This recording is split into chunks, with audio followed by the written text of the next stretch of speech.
Buenas tardes a todas las personas que se conectaron a este seminario del día de hoy, que es REPSE y lavado de dinero. Es el último de una serie de seminarios que estuvimos impartiendo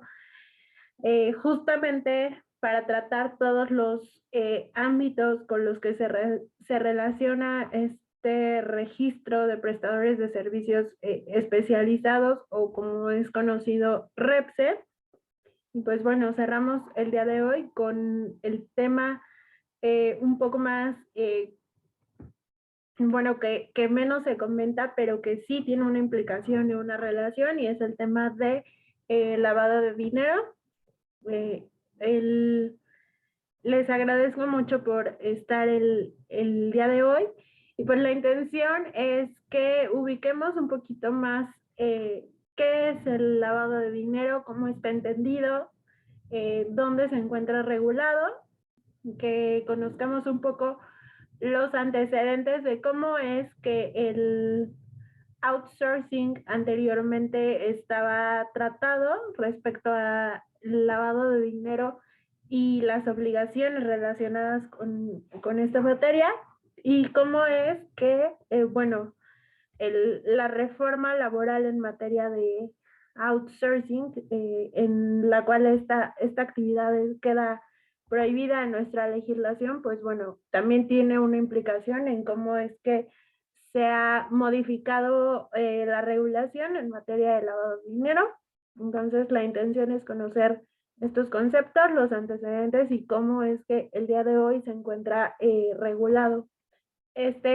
la prestación de servicios especializados.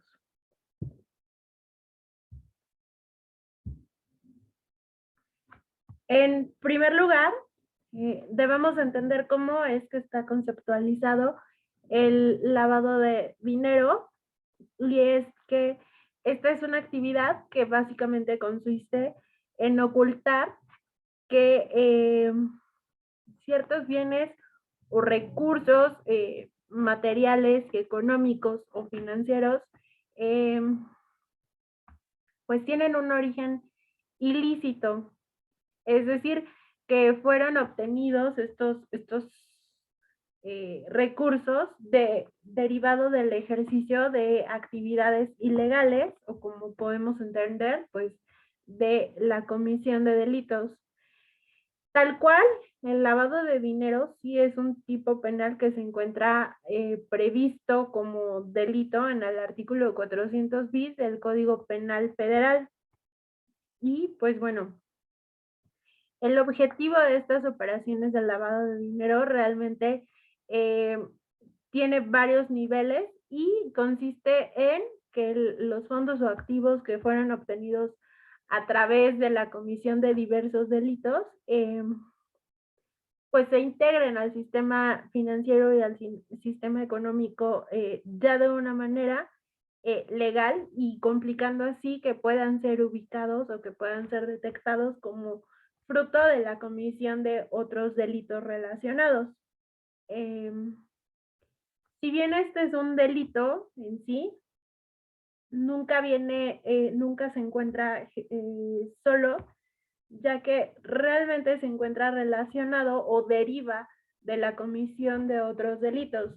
Eh, Generalmente, e incluso en nuestra constitución política, el lavado de dinero está concebido como parte de pues las actividades delictivas más conocidas en nuestro país, como el narcotráfico. Sin embargo, no es así. Deriva sí de la regulación tendiente a pues pelear contra la delincuencia organizada, pero no siempre deriva de estos delitos tan graves, ¿no? Recordemos que, por ejemplo, la defraudación fiscal o los delitos fiscales hoy son entendidos como delincuencia organizada por nuestra legislación, pero también de los delitos fiscales hay una muy estrecha relación de los mismos con lo que es el lavado de dinero. Son básicamente o van muy de la mano, y es por eso que pues entendamos que la reforma de outsourcing, si bien se manejó en un principio como una reforma tendiente pues a proteger a los trabajadores, la verdad es que tiene una connotación o una naturaleza bastante fiscal, como ya vimos en seminarios anteriores, y pues bueno, es también tendiente a eliminar esquemas de defraudación o de evasión fiscal bastante agresivos que en su momento se realizaron con esta figura. Y por lo tanto, pues como una consecuencia bastante lógica y bastante relacionada con ello, entendemos que el lavado de dinero pues es también parte de la regulación o las modificaciones que se sufrió en nuestra legislación con motivo de la reforma de outsourcing. Bueno, generalmente el lavado de dinero está básicamente prevista o en realidad está compuesta o entendida así en tres etapas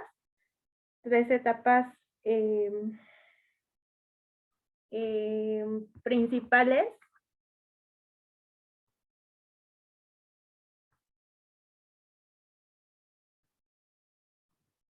Estas etapas son la colocación, la estratificación y la integración. ¿En qué consisten estas etapas del lavado de dinero? Es pues básicamente el tener los recursos principalmente en efectivo y pues que deriven de actividades ilegales. El tener este dinero y comenzar a realizar algunas operaciones o el uso del mismo, pues es la primera etapa de colocación. La segunda etapa es que estos recursos o estos bienes son separados de su fuente de origen, es decir, comienzan a realizarse distintas operaciones en las que la intención es, pues básicamente separarlos de la actividad ilícita e irlos integrando o irlos introduciendo en actividades que son lícitas para ir cortando esa relación con el origen ilícito. Y en tercer punto tenemos que, pues, una vez que se realizan distintas actividades ya de manera lícita con este recurso de procedencia ilícita, pues se pierde esa relación y entonces comienza a integrarse el recurso ilícito en actividades o en el sistema financiero sin que su origen sea detectable. Es por eso que realmente hay actividades muy específicas que ya se encuentran ubicadas en la ley como actividades vulnerables porque son las actividades que comúnmente o que de manera más común fueron utilizadas para hacer esta integración del recurso al sistema financiero o a actividades ya lícitas. Esos actos que fueron identificados como en la en la segunda etapa, pues básicamente hoy son las actividades que se encuentran previstas por la Ley de Prevención del Lavado de Dinero, como se conoce comúnmente en nuestra legislación, son esas actividades que hoy están identificadas como actividades vulnerables, pero en realidad, pues bueno, del outsourcing podemos desprender que pues en realidad todas esas actividades enumeradas por la ley pueden ser diversas y que en realidad hay muchísimos esquemas en los que pues se puede hacer el blanqueo del capital, ¿no? Y bueno, como les decía hace un momento, el lavado de dinero tal cual tiene un origen de regulación en nuestra Constitución, como parte de aquella regulación tendiente a el combate con la delincuencia organizada, y por lo tanto el artículo 73 de la Constitución establece las bases en las que tanto el ámbito penal como la Secretaría de Hacienda y Crédito Público van a relacionarse o van a coordinarse para llevar a cabo la investigación de este delito que pueda llevar a su eh, pues a la aplicación de sanciones por parte del Poder Judicial. Ahora bien, eh, como les decía, hay una ley específica que regula esta materia que en realidad es de prevención de lavado de dinero, pero como el nombre lo dice, está muy, muy encaminado a la prevención de que se realicen estas actividades de inserción de los recursos ilícitos en el sistema financiero. Y pues bueno, por el otro lado, tal cual la regulación de la comisión de este delito o la regulación de este delito, pues lo podemos encontrar en el Código Penal Federal. Esta legislación o el Código Penal tal cual nos establece que hay ciertas conductas específicas que nos van a dar esa tipicidad o de los actos para que sean considerados el delito de lavado de dinero. También establece algunas modalidades y pues bueno, básicamente consiste en el adquirir, el enajenar, el administrar, el custodiar, perdón, el cambiar, depositar, dar en garantía, invertir, transportar o transferir. Esto pues se refiere a los recursos de procedencia ilícita que darían pie a que el realizar cualquiera de estos supuestos, pues se pueda entender o realmente no entender, sino pueda encuadrarse en el tipo penal de lavado de dinero, que ya decíamos está previsto por el artículo 400 bis del Código Penal Federal.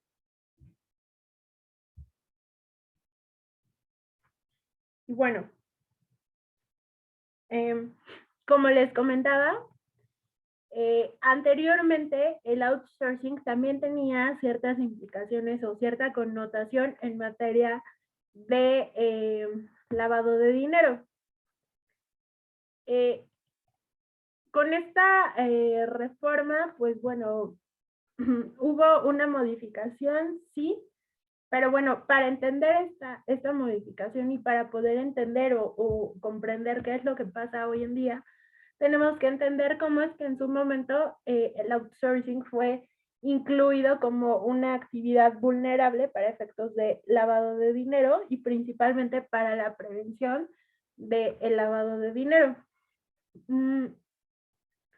La Ley Federal para la Prevención e Identificación de Operaciones con Recursos de Procedencia Ilícita,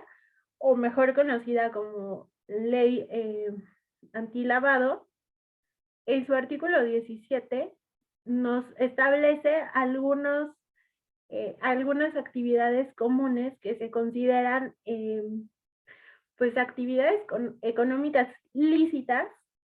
pero que son vulnerables al ser muy fáciles de utilizar como un esquema de lavado. Por lo tanto, estas actividades económicas específicas tienen una obligación de pues darse de alta en el padrón pues de PLD y de cumplir con una serie de obligaciones, pues esto para que principalmente la unidad de inteligencia financiera, que es la autoridad encargada de pues monitorear e investigar el lavado de dinero, pueda tener la certeza de que estas son actividades sí vulnerables, pero lícitas, o que por lo menos la persona que está llevando a cabo estas actividades pues intenta realizarlas de la manera lícita y por lo tanto lleva a cabo ciertas medidas que establece la ley como medidas preventivas. En su momento, el outsourcing estuvo regulado como una actividad vulnerable, no tal cual, nunca vamos a encontrar tal cual la palabra outsourcing o alguno de los sinónimos o de las palabras con las que podamos definir a esta actividad. Sin embargo, sí deriva de una interpretación a esta, bueno, al texto del artículo 17, en el que se señala como actividad vulnerable la prestación de servicios profesionales independientes, en donde se prepare para un cliente o se lleva a cabo en su nombre y representación legal la administración y manejo de recursos, valores o cualquier otro activo. De esta definición, pues no es como que se pueda desprender claramente el hecho de que outsourcing sea una actividad vulnerable. Fue a través de un criterio, en realidad, un criterio de la UIF, de la Unidad de Inteligencia Financiera, en que se determinó que el servicio de subcontratación laboral, que antes estaba previsto en el artículo 15A de la Ley Federal de Trabajo, pues era una actividad vulnerable, ya que, pues si bien no está establecido tal cual como la ley PLD o la ley antilavado, no está establecido tal cual esa actividad como está definida en el artículo 15A de la Ley Federal de Trabajo, pues sí es una actividad en la que se lleva a cabo la administración y manejo de recursos del contratante. Por lo tanto, se entendía que al hacer este manejo de ciertos recursos, pues entonces se debía de cumplir con las obligaciones que establece la ley antilavado. Y pues les decía, tal cual la ley antilavado no define qué es lo que se entiende por recurso, principalmente si lo entendemos desde la perspectiva o desde la óptica del outsourcing, pero el artículo 15A de la Ley Federal de Trabajo considera los recursos humanos para describir a los servicios de subcontratación. Es de aquí, de este término de recursos humanos, que la UIF dio la interpretación de que al ser recursos humanos los que se administraban, entonces, pues era un recurso que sí encuadraba en la definición o en el concepto establecido por la ley de PLD. Y pues bueno, la Ley Federal de Trabajo señalaba que es aquel por medio del cual un patrón denominado contratista ejecuta obras o presta servicios con sus trabajadores bajo su dependencia a favor de un contratante, persona física o moral, lo cual fija las tareas del contratista y lo supervisa en el desarrollo de los servicios o la ejecución de las obras contratadas. Bajo esta definición es que pues mediante un criterio y no modificación alguna a la ley se incluyó como una actividad vulnerable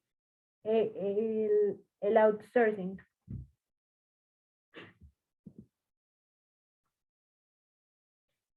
Posteriormente, mediante una publicación en 2017, la UIF estableció la forma en que se debían de enviar los avisos de presentación de prestación, perdón, de servicios de subcontratación laboral, manifestando que en la descripción del activo administrado se debía incluir el manejo de nómina o recursos humanos o incluso ambos, de acuerdo a del tipo de prestación de servicio que pues se trataba. Es decir, en ningún momento la UIF incluyó tal cual el concepto en la ley, únicamente emitió pues un criterio y posteriormente, al modificar la forma de cumplimiento de ciertas obligaciones, fue que incluyó tal cual la prestación de subcontratación laboral, al establecer que el manejo de nómina o recursos humanos pues era una actividad que se debía de incluir en los reportes que se mandan mensualmente con motivo de las obligaciones de la ley PLD. Bueno, la ley antilavado sí refiere que el profesionista que administra o maneje recursos humanos de su cliente es sujeto de cumplir con las obligaciones de dicha ley. Esto, pues, de acuerdo a la interpretación que la UIF hizo. Sin embargo, hay una característica específica y es que en el caso concreto de la subcontratación, los recursos humanos le pertenecen al prestador del servicio y no al contratante. Es decir, la ley de antilavado lo que dice es que el profesionista debe de administrar recursos que son propios de su cliente. Y contrario a ello, en el caso específico de outsourcing, el prestador del servicio administra sus recursos, es decir, el recurso humano, mediante el cual le presta un servicio al cliente, pero el recurso humano en ningún momento fue parte o fue propiedad o correspondía al cliente. Esta peculiaridad derivada de la interpretación que dio la UIF y pues sí, la interpretación que dio la UIF y de esa diferencia que podemos encontrar contra lo que operativamente o contra la realidad operativa de ese tipo de servicio, pues básicamente hace que pues la actividad no se encuentra debidamente regulada o no se encontrará debidamente regulada y por lo tanto, pues podemos entender que al no estar completamente incluido de la manera que debe de ser en la legislación, pues al llevar estas peculiaridades o estas diferencias entre la ley y la realidad en caso de una sanción, pues realmente la sanción sería ineficaz, ya que la conducta a sancionar pues no sucede como la ley lo está estableciendo.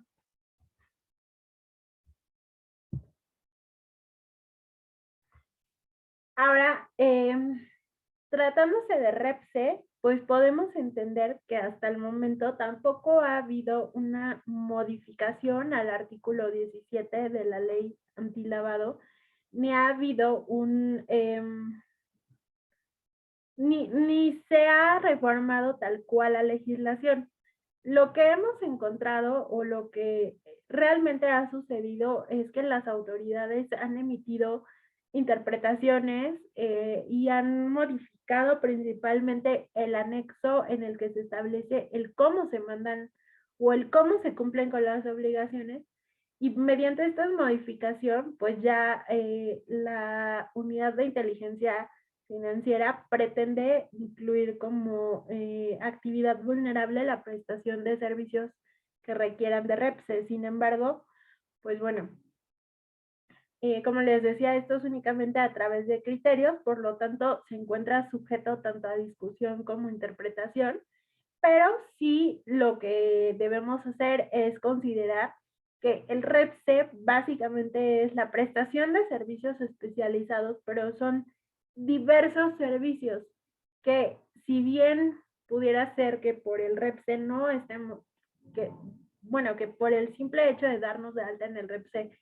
no estemos obligados a cumplir con las obligaciones de antilavado, pues lo cierto es que sí el tipo de servicio que podemos estar prestando puede implicar la obligación de cumplir con la ley antilavado al encuadrar en alguna otra de las actividades que esta ley prevé. Por lo tanto, el REPSE debe de ser analizado desde dos perspectivas. El hecho de ser tal cual el sujeto de este registro y tal cual el tipo de servicio que estoy prestando. Bueno, en septiembre de 2021, la Unidad de Inteligencia Financiera señaló a través de criterios que publica regularmente de manera aclaratoria o realizando ciertas interpretaciones, pues que aquellas empresas inscritas en el REPSE deben de contemplar que independientemente de lo que la Ley Federal de Trabajo establezca, independientemente de esa obligación de estar registrado en el REPSE, lo que en realidad detona la obligación de darse de alta y de cumplir con las obligaciones que establece la ley antilavado, es justamente el tipo de actividad o de servicio que se presta y que pues materialmente se prepare para el cliente o se lleve a cabo en nombre y representación del cliente la administración y manejo de recursos, valores o cualquier otro activo de los clientes. Esto con independencia de que la prestación del servicio especializado pudiera implicar la toma de decisiones sobre el destino de los recursos o, o incluso pues que solamente haya una subordinación o se sigan ciertas instrucciones del cliente. Es decir, aquí lo que nos dice es que para que estemos obligados a darnos de alta y cumplir con las obligaciones en materia de prevención de lavado, hay que atender al tipo de actividad que estamos prestando y no al hecho de estar obligados a prestar a estar registrados en el REPSE o que haya cierto nivel de toma de decisiones o que solamente se sigan instrucciones. Por lo tanto, como les decía, hay que atender no solamente al hecho de que nos registremos al REPSE, sino al tipo de servicio que estamos dando.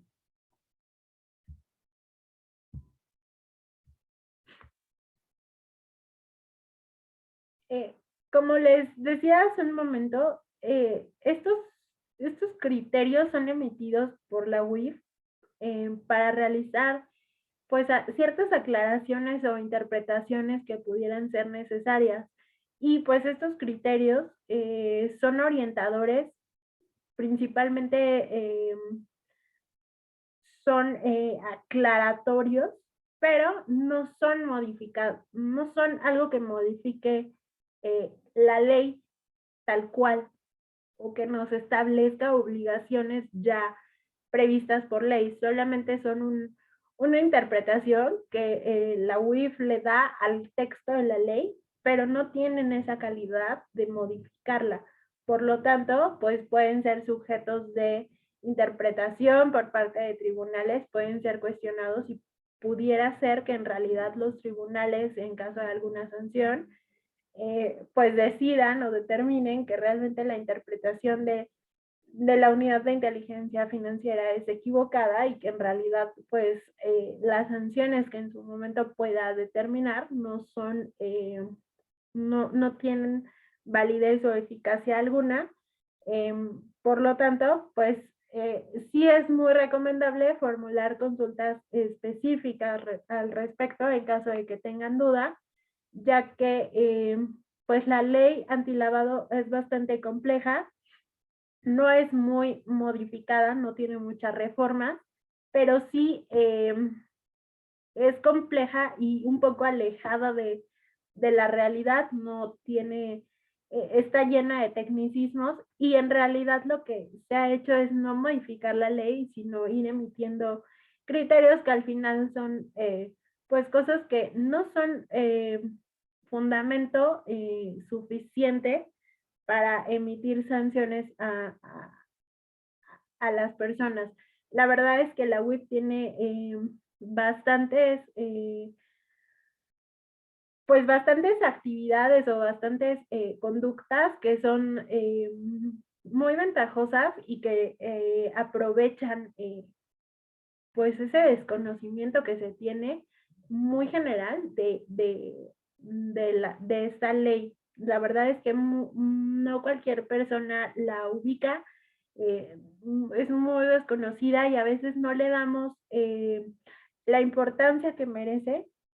Sin embargo, hay que considerar que las sanciones que la ley PLD establece pues son bastante altas. Entonces, en caso de que alguna de las actividades que estamos prestando nos genere duda de si por ser REPSE o no, o por el tipo de servicio nos genera duda, lo mejor siempre va a ser emitir una consulta, solicitar una consulta para entonces tener un poco más de certeza al respecto. Ahora bien, el 24 de mayo de 2021 sí se publicó en el Diario Oficial de la Federación una resolución por la cual la Unidad de Inteligencia Financiera modifica el formato en el que se presentaban los avisos e informes relacionados con el outsourcing, y lo que hace es, pues, básicamente incluir el término de servicios especializados. Esta resolución sí se publica en el Diario Oficial de la Federación, pero solamente es una resolución en la que se habla de la forma en la que se presentan los avisos, pero no respecto a las obligaciones o a decir quién sí está obligado o quién no está obligado. Por lo tanto, pues podemos encontrar que lo más, eh, lo más lo más claro que se puede tener o lo más formal que podemos tener hasta el momento es esta publicación en el Diario Oficial de la Federación.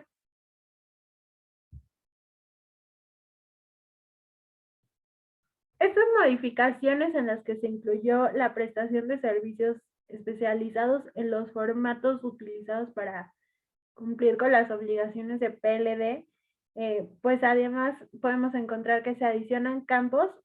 para obtener información específica sobre los actos u operaciones que llevan a cabo los prestadores de servicios, que antes eran outsourcing, ahora lo modificaron a servicios especializados. Por ejemplo, el número de empleados que están relacionados con la prestación de este servicio especializado o el área en la que prestan el servicio. Podemos ver que pues estos formatos se hicieron un poco más específicos y además pues debe de identificarse al apoderado legal de una persona física que sea cliente o usuario de quien realiza la actividad, es decir, identificar el apoderado del cliente del prestador de servicio especializado. Podemos ver que nos piden un cúmulo de información bastante personal, que a veces no es tan fácil recabar, que pues bueno, son parte de las cosas que hacen que no se le dé la seriedad o la importancia que merece esta ley. Además, podemos encontrar que se solicitan también se adicionan los campos relativos a la selección de datos de la operación, y esto es, pues, al ser específico respecto a cuál es el servicio y la operación tal cual que se está realizando.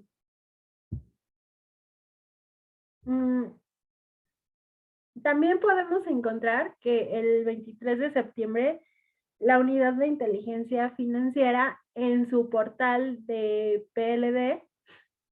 o del Sistema de Prevención del Lavado de Dinero, solamente señaló en su sección de preguntas frecuentes la inclusión del REPSE como una de las actividades vulnerables. Es decir, consideró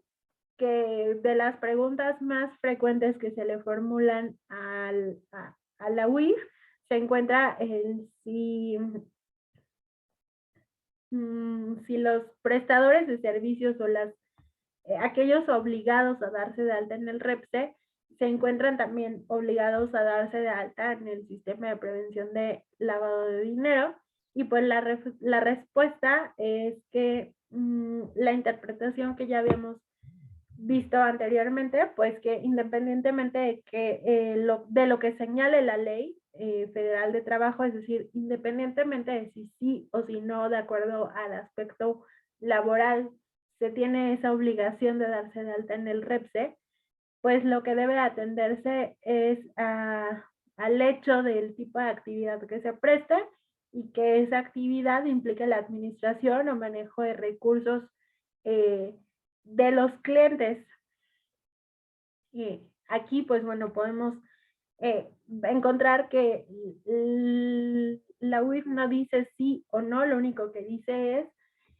pues que se debe atender al tipo de actividad y al manejo de recurso propio de los clientes. Y pues como les decía, el factor determinante para establecer si se debe de dar de alta un prestador de servicios especializados no es el simple hecho de darse de alta en el REPSE, sino atender a la actividad específica que se va a prestar y en su caso, si esta actividad implica tal cual el manejo de recursos eh, del, eh, del cliente, pues entonces eh, sí deberá de ser sujeto de PLD si la actividad o el servicio que se presta no implica tal cual el manejo de recursos, pues entonces no por el simple hecho de tener el REPSE se encuentra obligado a pues a darse de alta y cumplir con las obligaciones en materia de prevención de lavado de dinero. Estas obligaciones de manera o de forma muy genérica, pues es el darse de alta en el portal, pues en el padrón de prestadores o de aquellos que realizan actividades vulnerables, también el identificar a sus clientes o a aquellos con los que lleven a cabo esta operación vulnerable, y el identificar implica no solamente el señalar quién es, sino además contar con un expediente tal cual de información y documentación que permita tener certeza de quién es esta persona. Presentar los avisos mensuales, ya sea en cero, si no se tuvo actividad, o presentar los avisos correspondientes a las actividades vulnerables que se hubieran llevado a cabo. El proteger y resguardar la información y documentación que permita el soporte a las actividades vulnerables, es decir, tener un expediente de identificación tanto de los usuarios como de las actividades vulnerables, eh, permitir en su caso verificaciones por parte de las autoridades y pues bueno, algo muy que ya se encontraba previsto anteriormente en materia de PLD y que ahora en materia fiscal se está incluyendo es contar con la información relacionada con el dueño beneficiario, es decir, tratándose de personas morales, eh, pues encontrar principalmente a aquella persona física final que se va a beneficiar pues de estas actividades. Entonces, pues bueno, estas son básicamente las obligaciones que establece el darse de alta en el sistema antilavado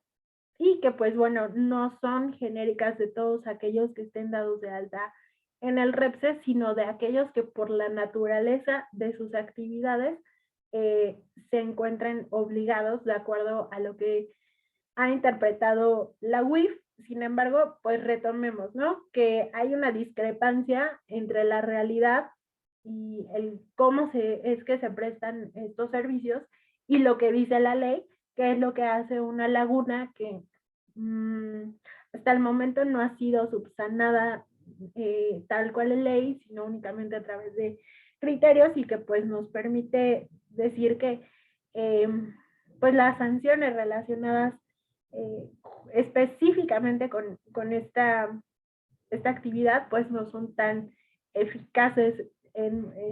todavía son sujetos a interpretación por parte de los juzgadores.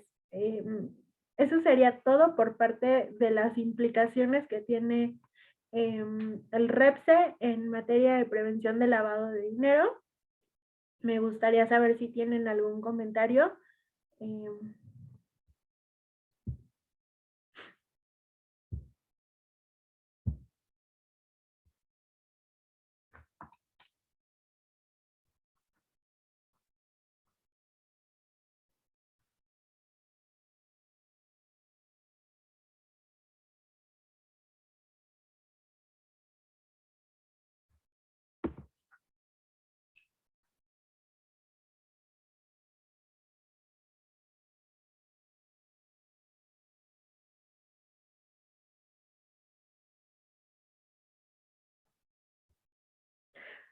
Pues creo que no hay algún comentario o pregunta, entonces pues agradezco muchísimo su asistencia el día de hoy. Em, y pues bueno, mis compañeros de GIA, si me pueden regalar un segundito para tomar su asistencia, se los voy a agradecer muchísimo.